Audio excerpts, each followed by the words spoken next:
আসসালামু আলাইকুম। আমার চ্যানেলে আপনাদের সকলকে স্বাগত।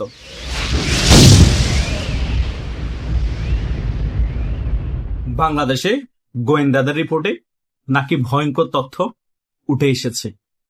আমি বিভিন্ন সূত্র মতে জানতে পেরেছি, গোয়েন্দারা সরকারকে রিপোর্ট দিয়েছে বাংলাদেশের প্রায় বিভিন্ন উপজেলায় এখন আওয়ামী লীগের আধিপত্য বিরাজমান আছে এবং বাংলাদেশের বিভিন্ন জেলার মধ্যে আওয়ামী লীগ যদি রাজপথে নামে, বিএনপি প্রশাসন নিয়েও আওয়ামী লীগের সাথে রাজপথে আন্দোলন করলে আওয়ামী লীগ মুখোমুখি দাঁড়াতে পারবে না। এই সকল তথ্য পেয়ে তারেক জিয়া বিভিন্ন ধরনের প্ল্যান করা শুরু করে দিয়েছে এবং জামাতের আমিরের সাথে গতকাল যে বৈঠক করেছে সে বিষয়ে আমি একটি ভিডিওর আলোচনায় খোলাসা করেছি। এখন আওয়ামী লীগের করণীয় কি? আওয়ামী লীগের এখন মূল করণীয় হচ্ছে আওয়ামী লীগ সংগঠিত হতে হবে এবং সম্পূর্ণ শক্তি একসাথে সঞ্চয় করে রাজপথে নামতে হবে। এখন এভাবে যদি হালকা হালকা শক্তি সামর্থ্য আওয়ামী লীগ বিভিন্ন জেলা উপজেলায় দেখিয়ে দেয়, তাহলে কিন্তু এই বিএনপি সরকার বিভিন্ন গোয়েন্দা সংস্থার মাধ্যমে বিভিন্ন তথ্য নিয়ে তারা কিন্তু মেটিকুলাসলি নতুন একটি পরিকল্পনা সাজাবে। তখন আওয়ামী লীগের দুর্বল পয়েন্ট কোথায় সে সকল জায়গায় আঘাত করবে। কারণ বিএনপি সরকার এবং জামাত ইসলামী জোট বুঝতে পেরেছে যে আওয়ামী লীগের নেতাকর্মীদেরকে দমন নিপীড়ন করে জেলে ভরে আওয়ামী লীগকে দমাতে পারবে না। আওয়ামী লীগকে যদি দমাতে হয় এবং কোণঠাসা করে রাখতে হয়, রাজনৈতিকভাবে মোকাবেলা করতে হবে।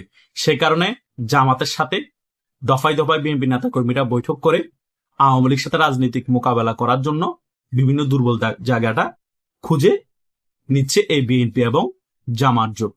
তাই আওয়ামী লীগকে তাদের যে শক্তি সামর্থ্য আছে তা সম্পূর্ণরূপে এখন দেখানো যাবে না এবং যে সকল জায়গাগুলো আওয়ামী লীগ শক্তিশালী সে সকল জায়গায় এখন শক্তি সঞ্চয় করে রাখতে হবে। আমাদের মাথায় রাখতে হবে, ফাইনালি যখন আওয়ামী লীগ সংগঠিত রাজপথে নামবে তখনই সারা বাংলাদেশে আওয়ামী লীগের শক্তি সামর্থ্য একসাথে দেখাতে হবে। তাহলে আওয়ামী লীগের যে সকল বিষয় দুর্বলতা আছে, এখনো ল্যাকিংস আছে, সে সকল বিষয় এই বর্তমান সরকার এবং জামাত ইসলামী জোট আইডেন্টিফাই করতে পারবে না এবং গোয়েন্দা সংস্থার মাধ্যমে তথ্য পাবে না। এটা হচ্ছে আমার ব্যক্তিগত অভিমত। আওয়ামী লীগেরও কিন্তু শীর্ষ পর্যায়ের নেতাদের অনেক ট্যাকটিক্স থাকতে পারে, তারা তাদের মতো করে দল গোছাচ্ছে, সেটা তাদের ট্যাকটিক্সে গোছাচ্ছে। কিন্তু আমি যে সকল বিষয়গুলো এখন ভিডিওর মাধ্যমে আলোচনা করছি এই সকল বিষয়গুলো অনেকাংশে আমার ব্যক্তিগত অভিমত থেকেই বলছি। এটা হচ্ছে বাস্তবতার নিরিখেই আমার একটা অ্যানালাইস। সো বিএনপি সরকার যে ভয়ঙ্কর ভাবে বিপাকে আছে এবং আওয়ামী লীগ যে খুব তাড়াতাড়ি ভয়ঙ্কর রূপে বাংলাদেশের রাজনীতিতে ফিরে আসছে, সেটার কিন্তু বার্তা এই কোরবানের পরেই আওয়ামী লীগ দিয়ে ফেলেছে। আওয়ামী লীগ কথা যেটা বলেছে কাজে সেটা প্রমাণিত করেছে। পবিত্র ঈদুল আজহার পরেই কিন্তু সারা বাংলাদেশে শুধু বিক্ষোভ মিছিল আর বিক্ষোভ মিছিল। এখন আর 30-40 জন দিয়ে ঝটিকা মিছিল করছে না, হাজার হাজার মানুষ বিক্ষোভ মিছিলে অংশগ্রহণ করছে। এখন আওয়ামী লীগ রাজপথে অবস্থান নিয়ে বিক্ষোভ মিছিল করছে এবং বিভিন্ন জায়গায় আওয়ামী লীগকে বিএনপি জামাত মপ করতে আসলে আওয়ামী লীগ উল্টো মপ করে দিচ্ছে বিএনপি জামাতের উপর। আজকেও একটা ঘটনা ঘটেছে খাগড়াছড়ির মধ্যে, বিএনপির নেতা কর্মীরা আওয়ামী লীগ ছাত্রলীগের উপর মপ করতে গিয়েছে, উল্টো আওয়ামী লীগ আর ছাত্রলীগ একত্রিত হয়ে বিএনপির ওই সকল নেতা কর্মীদেরকে মেরে 6 জনকে মেডিকেলে পাঠিয়েছে। এবং নোয়াখালীর মধ্যে কি ঘটেছে কিছুদিন আগে আমরা সকল কিছু অবগত আছি। সারা বাংলাদেশে আওয়ামী লীগের শক্তিমত্তা আওয়ামী লীগ দেখাতে শুরু করে দিয়েছে। আওয়ামী লীগের পাশে প্রশাসন নাই, কিন্তু আওয়ামী লীগের পাশে জনগণ আছে। তাই আওয়ামী লীগ যখন মব প্রতিহত করার জন্য রাজপথে নামে, তখন আওয়ামী লীগের সাথে জনগণ যখন একত্রিত হয়ে যায় তখন পুলিশও পিছপা হতে বাধ্য হচ্ছে এবং বিএনপি এবং জামাত জোট মার খেতে বাধ্য হচ্ছে এবং তারা মেডিকেলে ভর্তি হচ্ছে। সো সারা বাংলাদেশে আওয়ামী লীগ এখন প্রতিহত করতে শুরু করে দিয়েছে। কিছুদিন পরে দেখবেন সারা বাংলাদেশ আওয়ামী লীগের দখলে চলে আসবে। আমি আরো কিছু মাস আগেও বলেছিলাম, যখন বাংলাদেশ আওয়ামী লীগের নেতাকর্মীদের দেওয়ালে পিঠ থেকে যাবে, যখন আওয়ামী লীগের রিজার্ভ ফোর্স অ্যাক্টিভ হয়ে যাবে, তখন আর আওয়ামী লীগের নেতাকর্মীরা মার খাবে না। আওয়ামী লীগের নেতাকর্মীদেরকে মেরে জেলে ভরে দিতে আসলে উল্টো তারা মার খেয়ে মেডিকেলে ভর্তি হবে। দেখেন আমি কিছু মাস আগে বলেছি, সেটা কিন্তু আস্তে আস্তে একে একে বাস্তবে প্রতিফলিত হচ্ছে। বিভিন্ন জেলা উপজেলার মধ্যে আওয়ামী লীগ এখন মায়ের উপর রেখেছে বিএনপি এবং জামাত জোটকে।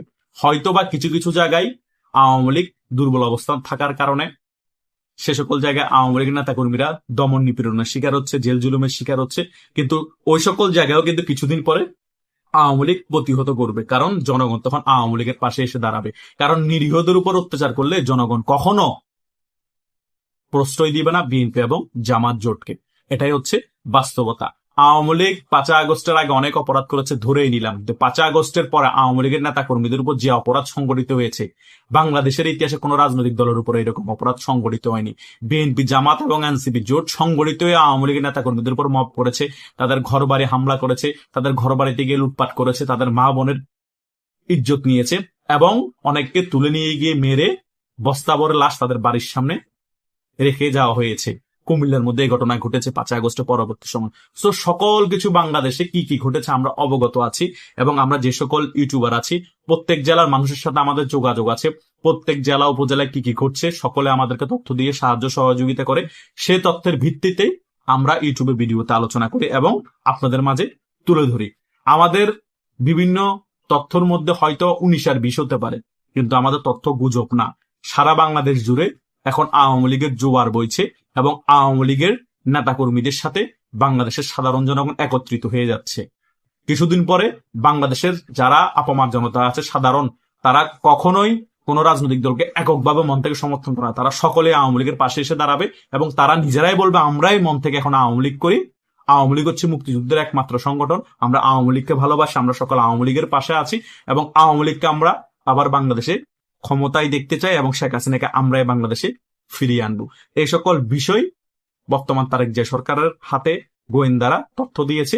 এই সকল বিষয় তথ্য পেয়ে এখন বিএনপির টেনশন মাথায় ঢুকে গিয়েছে। সেই কারণে বর্তমান প্রধানমন্ত্রী উপদেষ্টা বাধ্য হচ্ছে সত্য সাপেক্ষে আওয়ামী লীগকে নির্বাচন অংশগ্রহণ করতে দিতে, এবং কিছুদিন পরে বলবে সত্য ছাড়া আওয়ামী লীগ নির্বাচন অংশগ্রহণ করতে পারবে, এবং কিছুদিন পরে বলবে আওয়ামী লীগের যে কার্যক্রম নিষেধাজ্ঞা আছে সেটাও তুলে নেওয়া হবে। কিচ্ছু করার নাই।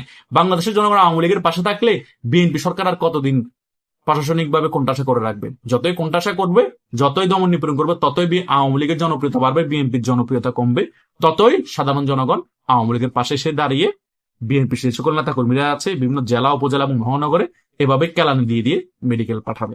আশা করছি আমি এই ভিডিওর আলোচনায় যে সকল বিষয়গুলো ক্লিয়ারলি আলোচনা করেছি, আপনারা যারা প্রথম থেকে শেষ পর্যন্ত ভিডিওটি দেখেছেন সকল বিষয় একেবারে ক্লিয়ার হয়ে গিয়েছে। ধন্যবাদ সকলকে।